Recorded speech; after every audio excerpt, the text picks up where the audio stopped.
What's going on, team? Welcome back along to your home of rugby, where we have an amazing new little mini-series starting for the beginning of the Rugby World Cup, which, to be fair, is pretty blimmin' close to kicking off now. We're going to be having a look at the 4 pools for this Rugby World Cup, and to join me, we are going to be having special guests. We're going to have a look at the teams, we're going to have a look at the squads, what we think the best and the worst part of them are, and of course, we'll be giving our picks as to where we think they may finish in the pools as well. Now, of course, if you are new around here, you can check out a lot of things going on around the channel. We're going to have heaps of World Cup stuff going on over the next couple of months. We're going to be streaming during the games. We're going to have articles on the website, behindthepost.com. Go check that out as well. And, of course, we're going to be having a special SuperBru league that you guys can join and try and take me on and my picks and all the guests as well that will be coming on to have their thoughts as well. So, let's introduce the guest that we've got for today. It will be joining me once again. We might have seen him throughout Super Rugby and many other things on the channel.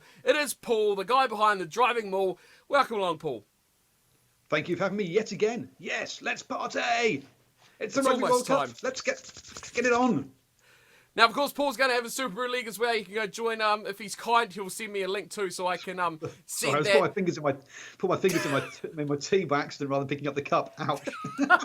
Just burnt my fingers. What a great start! Great start, Paul. Awesome work. Let's get into it though, shall we? Let's not mess around. We've got all the early plugs going on around the place, so make sure you go check out Paul if you like what he has to say. If you don't, well, you can leave a comment saying that you don't agree with him, because that's what we like to see as well.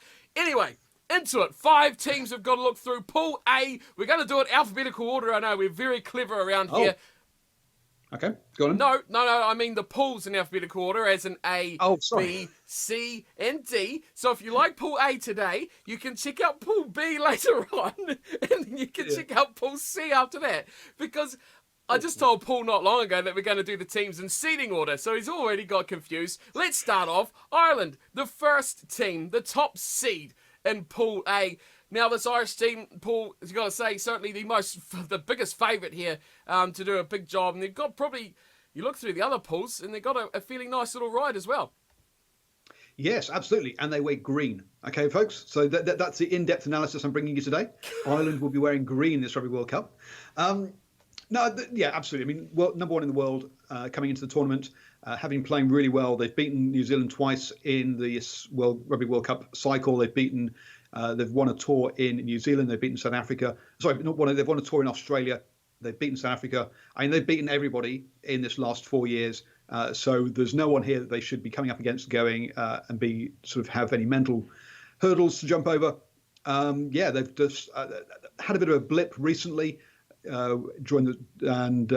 During particularly last November in the Six Nations, look to have perhaps rectified that.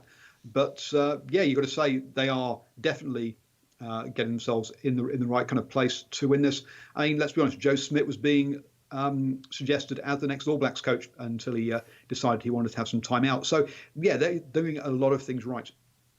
Now that you've had a look through their squad, I would expect through the team that they have named for the Rugby World Cup this year, any big surprises when you look at this team? Any big omissions or weaknesses areas? I mean, this is a team that relies heavily on the 9 and 10, doesn't it? Colin Murray, Jonathan Sexton.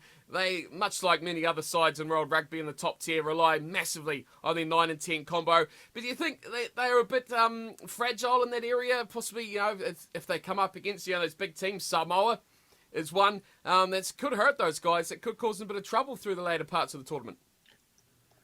So let's be honest, the big controversy around these guys was the exclusion of Devon Toner, because and be replaced by a guy born in South Africa, only just qualified for Ireland.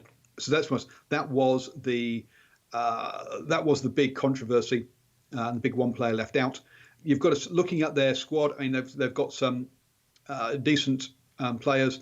The main thing that you've got to say is around that number 9. I'm comfortable when you look at Luke McGrath come in to cover for Colin Murray. Not too worried about that.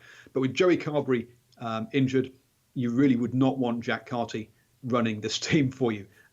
You'd definitely be a bit concerned about that. So yes, Jonathan Sexton is a key linchpin for this side. Him being on form and playing confidently will be a big issue here, a big thing for them. and yeah, keeping him fit. So yeah, they expect some bodyguards around him so he doesn't have to make too many big tackles if they can do so. Yeah, you're definitely right about that. They need him for the end game, don't they? When they get into those next stages of the tournament, which you'd presume they would get through that sort of position. But of course, they're not the only team in the pool. We've got the 4 other teams to look at as well. So we'll move on to the second-seeded side, which is a bit of yes, it's not on Sky Sports, it's on Spark Sport, remember? It is, no Sky Sports around here. No Sky Sports, just Skies. And it's almost a local rival, isn't it? In Scotland, who are also in their pool. What have you made of the Scotland team? It's kind of interesting, isn't it? So long ago these pools were made. We've talked about this many times before. That Scotland, second seeded in here, but really, when you look at the other second seeds around the rest of the World Cup, not as strong. Oh, wow. Claims made. Wow, controversial there. Yeah, perhaps so. Perhaps one of the weaker sides, one of the weaker second seed teams, which compare them to South Africa, France, and Wales, actually, because they were the second seeded team. They even though, but they're stronger than, or as strong as Australia, for example, in that final pool. So, yeah, maybe so. But they have been very good in this last World Cup cycle, particularly at home. They play some really exciting, fun, enjoyable rugby to watch at home. They get the results away from home. That's their big Achilles heel. And I don't know if anyone's noticed, but there won't be many games being played at Murrayfield.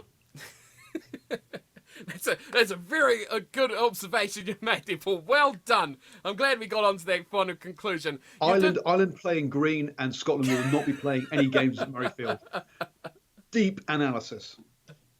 And that's why you pay the big bucks to watch. Oh, no, that's right, you don't. Anyway, the Scotland team. No, you've completely stolen my next point on that. I was going to bring up the Murrayfield idea and the fact that this team is going to be travelling on the road, which is going to be a bit of a weakness for them because, like you say, they are very strong there. They do like to play there. But overall, you've got to say that's pretty strong. Scotland team for their standards. They've got a pretty good little built-up team around them. Form guy, you reckon? Who's a Scottish guy you've got to look out for that could really light this World Cup alight?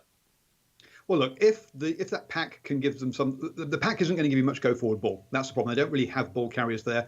It's going to come down to Hamish Watson, who's much more of a elusive runner than perhaps a power runner. But what if they get some sort of platform? I mean, players like Finn Russell can be fantastic on his day, or can be an absolute disaster. He's one of those guys who will throw that 50-50 ball every single time. So sometimes it comes off, sometimes it doesn't. Stuart Hogg, clearly class, one of the best fullbacks in the world, arguably the best fullback in the world at the moment. If you think that people like Ben Smith is getting on long in the teeth, Israel Folau isn't there anymore. So he is, and then when you got sort of Seymour, Maitland, Darcy, you've got there's enough firepower out wide if they can create the space for them to cause damage. And if they do, then it's those backs that are going to be really fun to watch. Just on the number 10, it's a bit of a extra content, I guess you could say. Adam Hastings, I mean, what have you made of him? I mean, he's an exciting talent from a pretty impressive lineage as well, isn't he? Impressive lineage? What, you mean his dad's perhaps the greatest Scottish rugby player of all time? Exactly. Iconic. That Hastings iconic, name. Yes. Absolutely. And look, he's only 22. So he's already played in Bath and now up in Glasgow. So look, he's making his way in the game. He's a very good player, let's be honest. But remember, he is only 22. 22 is old enough. It's certainly old enough. Look at the All Blacks back three. Ioannis, the Reeses, all those guys. It's not too old. But okay. But as we discussed in the All Blacks edition last week, having young players in the back three where they don't really have to make many decisions apart from can I skin him and do I have confidence to do so is a very different prospect to running the game from 10. Yeah. Where do I kick? Do I pass? Is it a short kick? Is it a long kick? Are we going for territory? Are we trying to get into touch or keep it in play? Am I releasing the backs? Do I want to have an inside ball off this? Do I take it to the line? There's just so many different things that he has to be aware of. And as an inexperienced player with less time than he's used to, which happens at international level, it becomes much more difficult. Young players in the back three, I don't really care. Give them the ball and tell them to run. That's all they have to do. Maybe kick occasionally. But at 10, you're asking them to make a lot of decisions. Do a lot of work. Indeed it is. That is Scotland. We'll move on to the hosts. Now, here's an interesting one for you. The host team. Now, personally, I'm expecting huge things out of this Japanese side. I think they can be huge things thorn. from little bodies, eh? Well, I mean they are, but I mean when you take in all the let's be PC about it. Recently additioned players of the eligibility rule, they do get some big bodies in their pack, and this is a team I think that can cause trouble. Absolutely. Okay, it is a team that can cause trouble. It's a team that's been together since January or even earlier, since really December last year, training as a unit.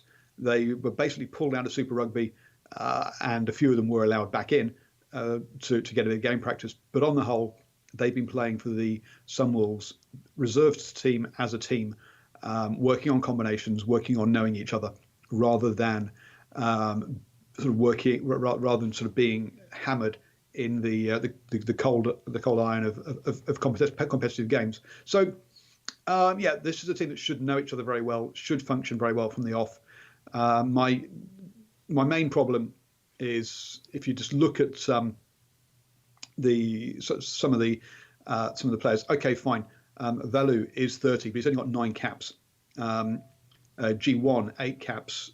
Kizu 3 caps. Nakayama 3 caps. Only one of their props, Ingake, has 29 caps. I mean, that's a really inexperienced front row. They're going to want to make sure they do not knock this ball on, because at scrum time, they're going to be put under some real pressure. We just seen them too against South Africa, didn't we? They were put under immense pressure in that game. Certainly, I don't think anywhere near the best of what they can offer. I think they had a horrible night on all fronts. Not only in the pack, I think their backs had a poor night. That the bounce never went their way on any sort of instance there. But, I mean, you've already picked on the pack. You've already picked on the front row, especially there. Where do you think the key is going to come for this Japanese side? Where are they going to be at their best? And where can the fans really look to get behind their team? Oh, at their best is get the game at pace and just running the opposition off the park. So they've been together a lot, so you're not going to see many dropped balls, or you shouldn't do. You should be seeing, knowing where that player is, where they need to pass it to hit that player, and and they're going to play at pace. And they've already announced their team for the opening game of the Rugby World Cup against Russia, and if they don't rack up a 30 plus point win over Russia, then alarm bells will be ringing. These guys, they should hit the ground running. They should rack up a lot of points, and they should play some really exciting rugby. Yeah, I'm looking forward to seeing this team. I mean, you look through the names you've got in there, guys like Tim Lafaele, Will Tupou. Do you know about the fitness of Fukuoka? I was going to look this up this morning after the injury he took against the Springboks. I'm not sure what his fitness state is, but hopefully he'll be better for them, because he could be amazing. Lemeki as well, and of course Moeki Ola, who played for the Chiefs in Super Rugby this year. So they've got a lot of excitement in that backline they can do some damage with. So I think that is going to be where they need to look. Like you say, like the Sunwolves played, open, expansive, free-flowing game, and they should be the team to watch. I think I'm expecting exciting things from the host with a big crowd behind them as well. Moving on to the fourth-ranked side is going to be Russia. Now, oh, sorry. Okay, fine. Go on then. Well, they're seeded fourth. Sorry, they're the seeded. They're seeded fourth. Absolutely. Yes, seeded fourth. Sorry, this fourth seeded team, Yep. Russia. Now, what I thought would be quite entertaining if we got Paul to read out the names in the Russian team, but I don't know if you'd be too keen on that. What can you tell us about Russia, Paul? What are you looking forward to seeing from these guys? Are you having any confidence of hope that they're going to do much in the tournament? Absolutely zero. Look, at the end of the day, if you look down their team, they've got 2 players that play outside of Russia, right? Now, when Krasnoyar and NSI play in the Challenge Cup, European Challenge Cup, they struggle.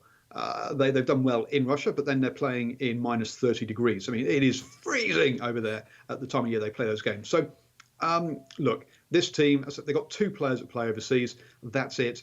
They've got lots of ovs and Keshniov and Shev at the end of their names. Look, it is they are going to struggle. Let's be honest. They've lost to Jersey recently. They've lost to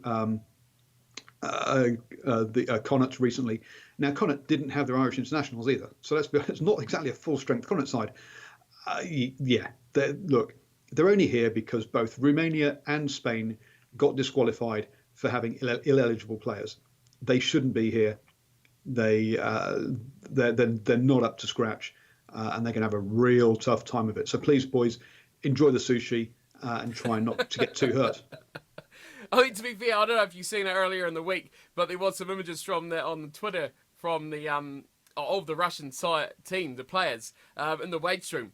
And I can tell you what, there are some absolutely monstrous men in that team. They've got muscles on muscles on muscles. I mean, yeah, you saw that South African picture earlier on in the year, but boy, this guy was just freakish. Oh, let's be honest, it's a cliche, isn't it? Russia will have a whole bunch of big boys in the pack that, and they're just going to part. And if they're not even going to play 10-man rugby, they're going to play like 3-man rugby, and they're just going to truck it up and hope for the best. But they're just going to be so outclassed, it's untrue. Yeah, it's going to be a sad state, and they're going to be in the biggest spotlight of them all too, because they're in that opening match in a day or two against the Japanese as well. So we'll see pretty quickly just what these Russians have to offer. We will move into our final side. Oh, not much. Yes, there we go.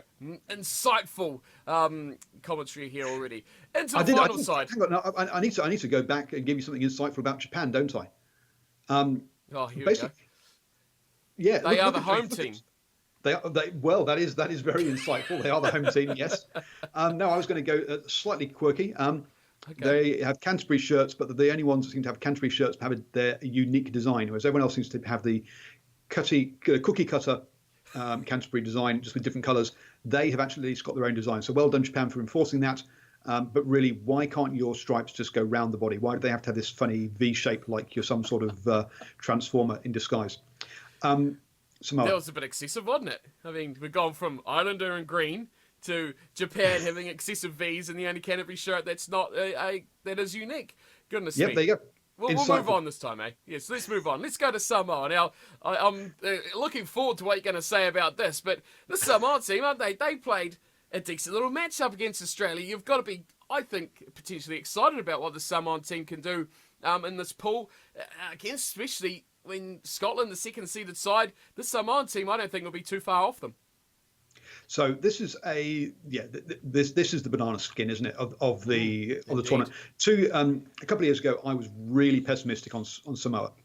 Traditionally, they've been the second strongest side in the Pacific Islands, but they lost both to Fiji and Tonga in qualifying. They've had to come through not through the repertoire. Sorry, they had to come through the playoff game against Canada to get here. So. Whilst they qualified last, they've actually in this last year though they've looked better than Tonga and looked to have really stepped it up. And perhaps by having those more competitive games, those Rugby World Cup qualifying games, maybe that's helped them out in some ways. My only problem with this side is just how old they are. This is an ancient side. Both fullbacks are 30. The wingers are 26, 30, and 30. Their centres 31, 33, and 26. I mean, what's that kid doing there? Look, this is a really old side. They're all in their late 20s, early 30s, which now, okay, I'm 45, so I'm perhaps I shouldn't be too, but look, in rugby terms, this is an old team. They've been playing in heat. Now, admittedly, Samoa's hot, so that's good for them, but most of these players now play in France and England. How are they going to cope with that heat, and will they just run out of steam? I'm surprised. You've kind of let everyone down here that you didn't go all the way to Tusipisi, who was the oldest, in fact, of the squad at 37 years old. And to be fair to the guy, still plays at a decent enough level. So you've got to give a bit of credit there that he can actually still knock around and play at a good level as well. So he's been around the track. He's been around for a long time. But you speak about it. Playing for Toyota Industries Shuttles. Yes, absolutely. He's playing against Australia. Top tier rugby. Against Australia, he played good rugby, but he's been around for ages. Tusipisi, goodness me, you look at the teams he's played for, which I'd have to look up for definite, but here we go. Toulon, Bristol, And of course, in Japan, he's played for the Crusaders and the Hurricanes and the Sunwolves. He's been around everywhere. He's been in everything. He's experienced and a name, a really good name, solid name. I think a good player to have in your number 10 jumper. We'll get into the picks of them, I guess, in just a tick. But do you think, how many upsets do you think this team's going to get? A real shout that they could get as best as second? Ouch. No. Ooh. As I just said, they're too old. They're just going to get ground down. They're just not going to have. They'll beat Russia, and they'll be lucky to beat either Japan or Scotland. But I can't see them winning all three of those games. Interesting. I find this pool could be one that you've quite often will get an upset, say like Samoa beating Scotland or something. But then you'll get also that same team that caused the upset getting upset themselves, or losing the match that could make them change the whole outlook of the pool. That's the way this one could sort of lie, but we'll go to it anyway. Pool A, 5 teams, Paul. How are you ranking them? Who's 1, who's 2, and who are the other few? So I think Ireland and Scotland are the top 2, and Japan are 3rd, then Samoa and Russia down the bottom by quite a long way. Now, obviously, Japan have got 2. I mean, they really want to qualify from this group and get into knockouts. That they want to make England the only host to have never made knockouts, and keep it that way. But I think 3rd, an automatic qualification again for Japan will actually be a result for them. Yeah, definitely. That'll be the minimum, I think, for the Japanese going to that. I'm completely throwing everything out the kitchen sink, and a lot of it for my predictions. I'm going Ireland 1. But I'm mixing it up in the middle. The Japanese, the home team, the home crowd are going to get them over the line. They're going to come in at number 2 for me. And Scotland, poor old Scotland, are going to slip down to 3rd. Yep, that's what's going to happen. And then, of course, I agree with you, Samoa and Russia will round it out at the bottom. I do think Samoa's could cause a bit of an upset, though. Now, let's be honest, the home advantage is with Japan the whole way through. There is some payback here for 2015. Back in 2015, Japan played South Africa and obviously beat them, as we all know, in Brighton. And then like 4 days later had to turn around and play Scotland, and were doing really well at half time, and then just ran out of steam. They just did not have the depth to be able to have that short turnaround. This time, Scotland having to play Russia on something like Wednesday before facing Japan on Sunday. Now, admittedly, Scotland will roll out their second string side against Russia, but you have to have 23 players in a matchday squad. And there are only 31 players in the Rugby World Cup squad. So that means you only have 8 players that won't have to take part at all. They can't rest an entire 15 or an entire 23. At least 8 of their players, only 8 of their players, so at least 7 of the starting 15 will have had some sort of action, even if it's just warming up and being on the bench for that Russia game. Which means that everything World Rugby could do to help Japan, they pretty much are doing as far as the schedule and stuff goes. And there you go. And that's why they're going to finish 2nd in Pool A. And that is it. That is it for Pool A. We are done. We've made our thoughts, made our predictions, and now we just have to wait for them to come true. Of course, if you did enjoy what you've seen here from us tonight, you go check out Paul's channel as well. Links will be in the description below. You can go join our SuperBru leagues, everything like that. Come say hi, send some abuse in the comments below, and we will see you very, very soon for more. We'll have Pool B coming up following this one, and then, of course, if you know your alphabet from there on, it is C and D for the next couple of days. Well, no, next couple of hours pretty much after that, because they're not far away from kickoff. That's it from us today. Thanks for tuning in, as always, and we'll see you for Pool B. Until then, take care. Listen, you're ready.